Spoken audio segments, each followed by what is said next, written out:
Welcome everyone to another Throwback Thursday, and it's back to March 2018 when we went to the city of the Citadel, live a beer and saxophones, Dinant.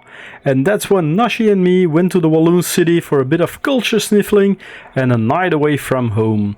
Famous for its 19th century citadel fortress on top of the cliff to protect the bridge over the Meuse, and for being the birthplace of Adolf Sax, there was quite a lot to see.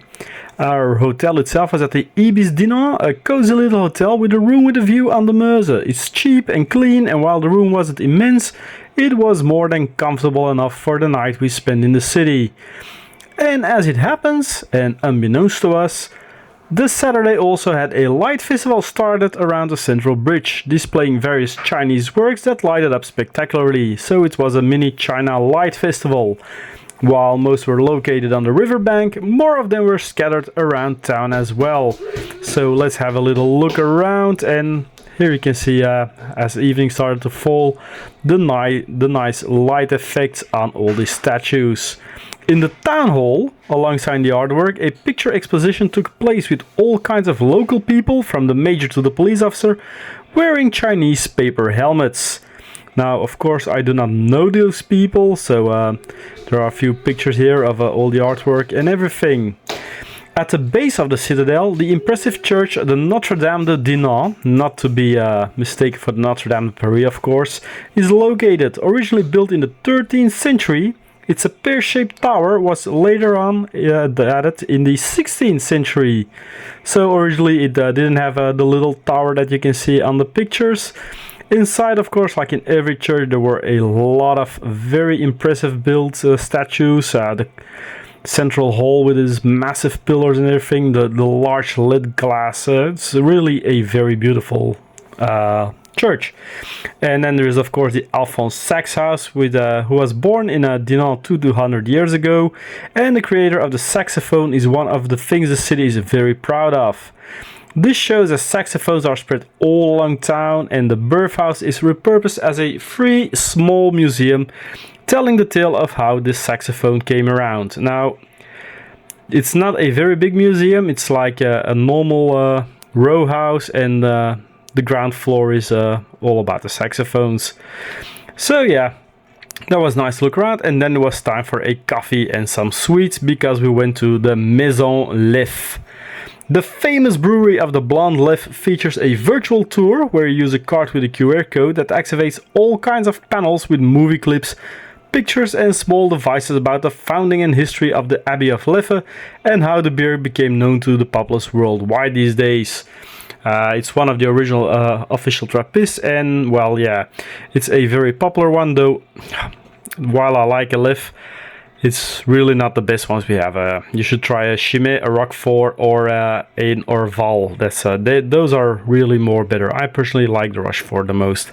But it's a very interesting process. Also, how beer became the food of the poor back in the days, due to the process of the boiling water. And then, well, it's a little known fact, but every mineral that a human needs to survive can be found in beer. So yeah, people, drop all those expensive cocktails and everything. Beer is the thing that you need to go. The tour also comes with a tasting left of choice. Normally it's in small tasting glasses, but we were really out of season, so yeah, it were the big ones. Nashi picked a new member back then of the family, the Ruby, while I settled for the good old brown one.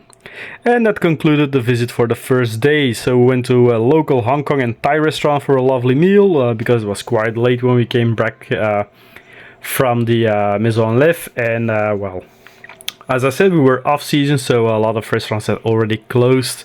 And we had a soup and a 5 flavors rice dish. It was really excellent food and, well, really not expensive. And then we are on the day after and we went to the Citadel. That was our excursion for the Sunday. The mighty fortress, built between 1818 and 1821 by the Dutch, dominates the entire view of the city. We went up there to enjoy the 2 expositions that took place.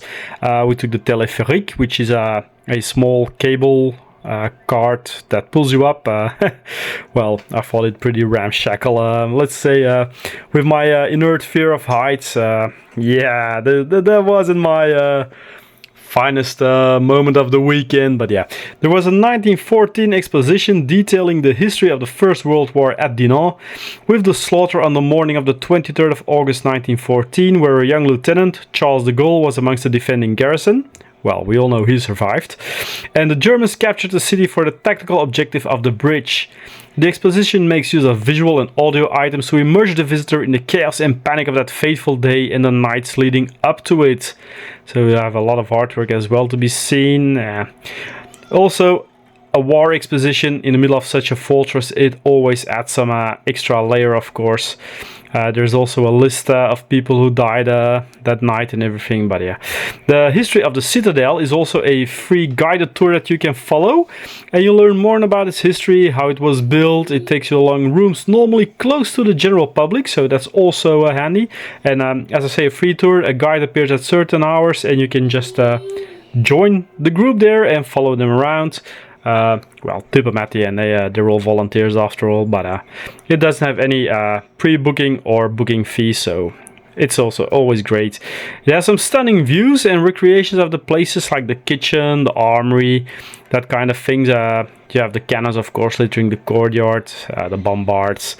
But yeah, that's also a pretty nice stuff. It also has some World War II equipment in there, like a Bofors AA gun, and well, it's very interesting to follow around. And if well, as I say, if you ever are at the Citadel, just well, join the tours, because also all the older weapons and everything from the period, you can all look at them really quietly because you're in a guided group. So yeah, it has all the benefits, ancient weapons, modern weapons. But it also featured another small part of World War I, and that's a recreation of a trench from the Ypres salient. So it has nothing to do with Dinant itself, but you didn't have the trenches there because it was on the war side. But the shelter was all sideways after being hit by a bomb, and my god, did that play havoc with your senses, because you just have to walk through them, and believe me, your worst hangover drunk waggling, it is nothing compared to what you experienced there. And then we went back on the 408 steps from the Citadel to the ground floor, because yeah, as I said, the telepheric going up was already a challenge for me. There was no way I was going in that thing watching downward. Nope, I would just take 400 stairs down. Okay, they are rickety, they're old, they're in stone, but I'm no hero. And that concluded our day trip to Dinant, or weekend trip to Dinant. So it's only 2.5 hours on the train from Antwerp, with a stopover in Brussels. So it's actually really close. And we closed off the weekend at home with some wine and some cheese that we brought from over there. So, well, sorry for the people on the train for the smell, but Walloon cheese, pastries. That's it. Thanks for watching, and I'll see you again next time. Bye bye.